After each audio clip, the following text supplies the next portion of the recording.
All right, I'm here with another video, and I just want to briefly discuss the aftermath of the Carmelo Anthony situation.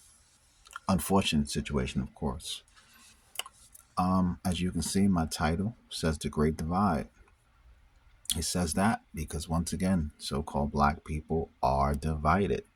You have some so called black people that are advocating and are supporting the Anthony family, and then you have other so called black people who are not.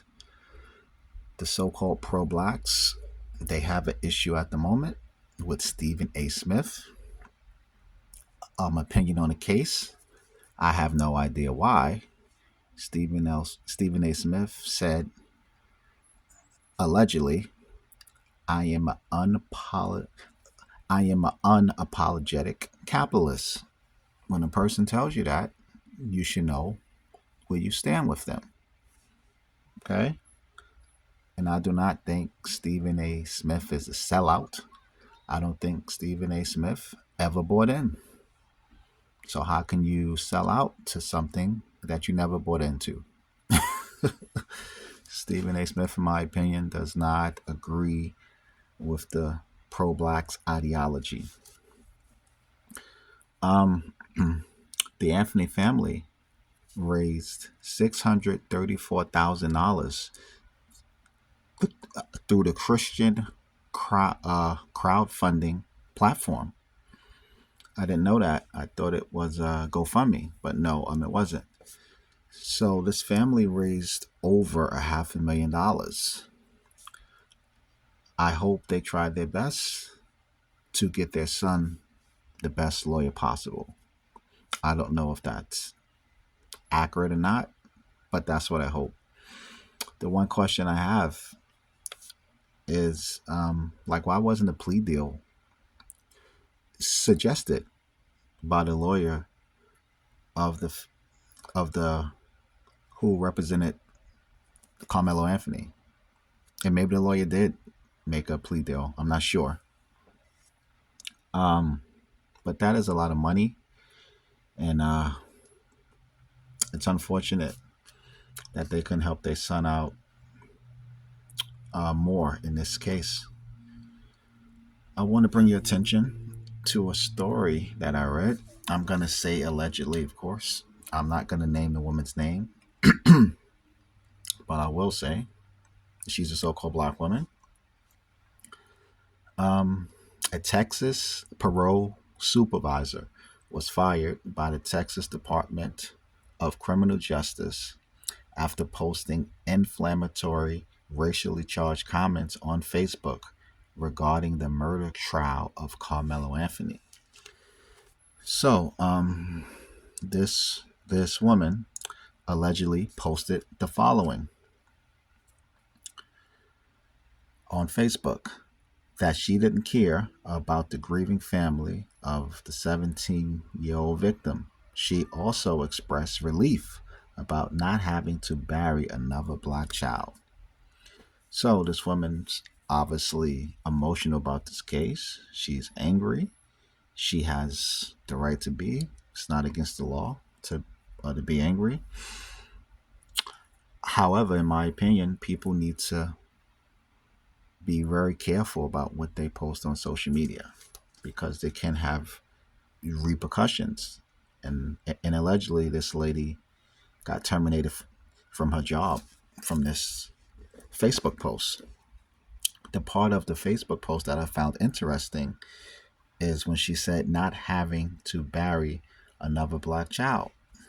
Hmm. I hope this woman is pro life and not pro choice.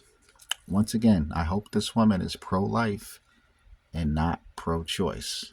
Okay? Um, in the last 30 years, it's estimated that so called black women have had approximately 6 million to 7 million abortions. That's only in the last 30 years. Okay? 6 million to 7 million abortions.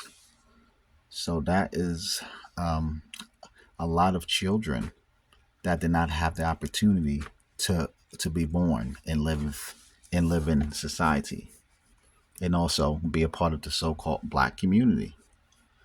Um,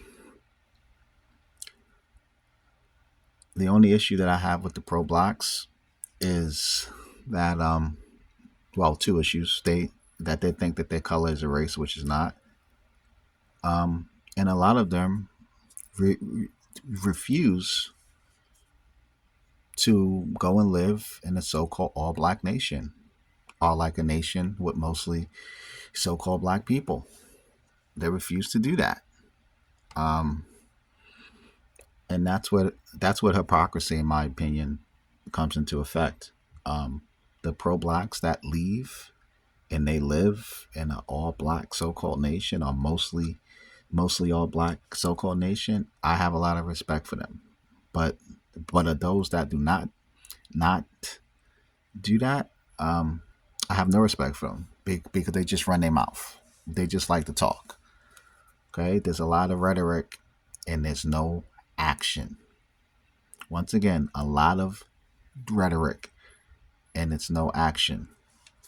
Some so-called blacks, they get offended by me because I believe in the scriptures, and some of them have said to me that for I'm waiting for the man in the sky. That's cool. Like, I'll eat that. But what are you waiting for? Start the revolution. Start the revolution. Since you're so angry and since you're so tough, you're not going to do anything but just continue to talk. Okay? So, yeah, I just want to touch on this subject matter. Once again, the so-called black community is divided because we refuse to acknowledge who we are and our real culture. And until that happens, which it will not in this society, in my opinion, these things will continue to happen. We will continue to be divided. And that's why we cannot unify, because we don't have a real culture. So, thank you for listening to my video. Subscribe and like. I'll talk to you guys in the next video.